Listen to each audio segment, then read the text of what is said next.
Hi all. Quick introductory video that will be true for most of the class, most of the things we do in the class, as far as getting data from Canvas, getting it opened in ENVI, navigating around just a little bit, and then saving off your session and being able to resume your work later on. So you'll see here that I'm in my desktop. So the desktop of my PC, and that's what I'm going to recommend where you do your work. So I've made an RS remote sensing lab 1 folder. And I should say this will not be the permanent resting place of this folder. This is just where I'm going to do the work. At the end of my work session, I will take this folder, I will cut it, and I will paste it onto my thumb drive or Google Drive or whatever place you're going to go, because as you know, it's not safe to leave this stuff in the computer lab.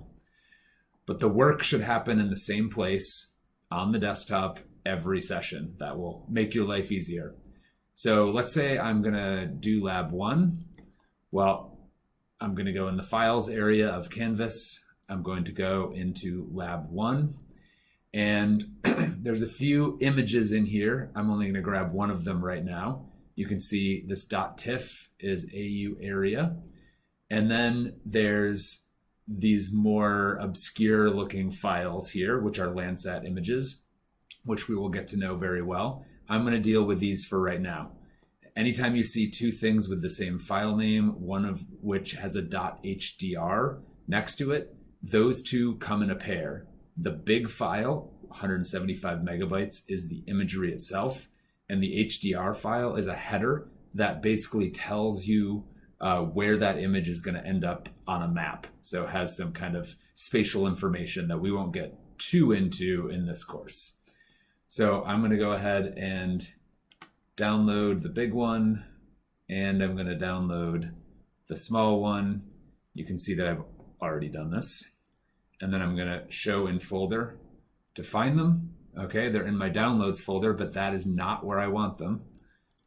So I'm going to grab both of those. And for me, I can hit Control X for cut, or go to cut, and then go back to that folder that I made on the desktop for lab 1. And then paste the two in there. So they have to be sitting right next to each other. Now I'm going to open up the software. So it's got to be this ENVI plus IDL with the versions in the 5s and in the 8s for ENVI and IDL respectively. We'll open that up. So we've opened up the ENVI workspace. For those of you who have taken GIS, it looks reasonably similar. Basically on the left, we've got the layer manager, which is kind of like a table of contents of the data that we've opened. Right now, there's nothing. In the middle, the big window is the actual views, or a view or views of the imagery. And then on the right is other stuff, like tools, things that you can do to conduct analyses on your imagery.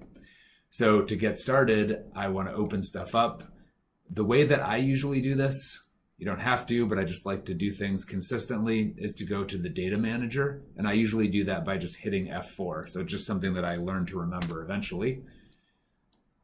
And now I do the open, and I'm in the correct folder, and I'm always going to actually try to open the big thing, the actual image itself. And the header file will know to come along for the ride because they have the exact same file names.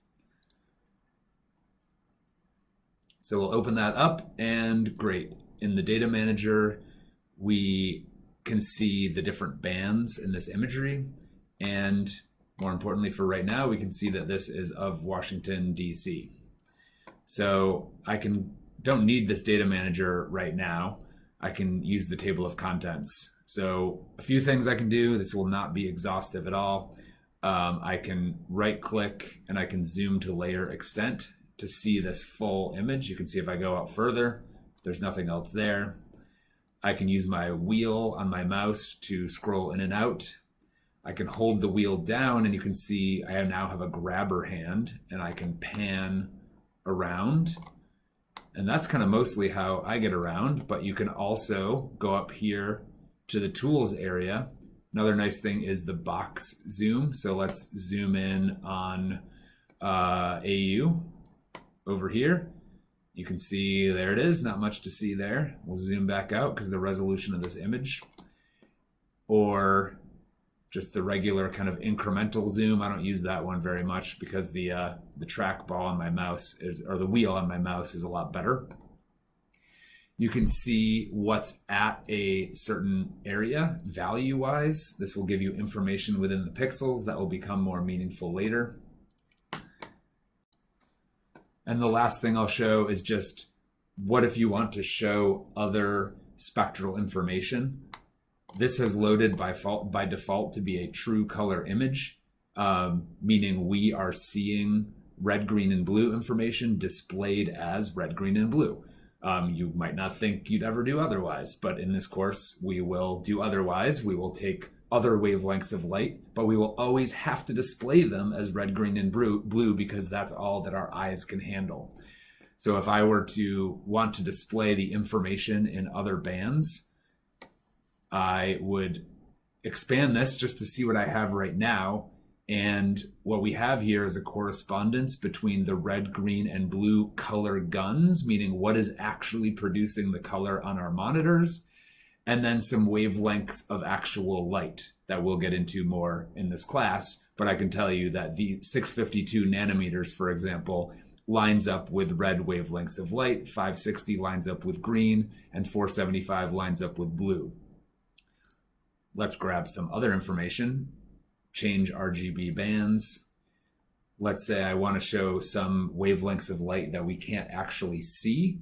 We'll do shortwave infrared 2, near infrared, and red, for example. So I've assigned these other wavelengths of light to the red, green, and blue guns. So it's this, I call it the wavelength to gun or band to gun assignment. Click OK, and everything gets a little crazier because you're seeing things that you can't ordinarily see. So I will leave that at that. But what if you've made this change and you would like this to open up like this next time? Well, you can go to File, ENVI Session, and you can save this. And this is critical. You need to save it sitting right next to your data. So I know my data is in RSLab1. It's not showing up because this file type is the only thing showing.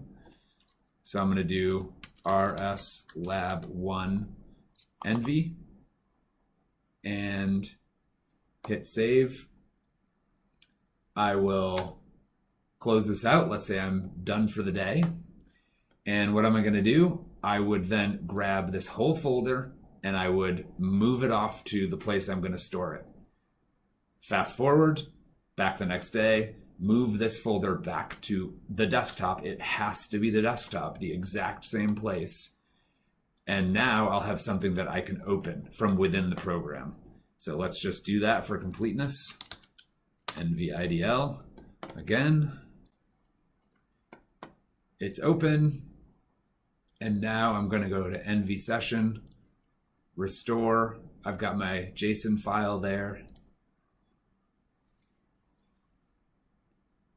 And there you go. It restores the data because the data is still sitting right next to it in the folder, and it stores the current band to gun assignment that I have. So this won't matter too much in the early labs, but it'll be very helpful as we get into the later labs in the course.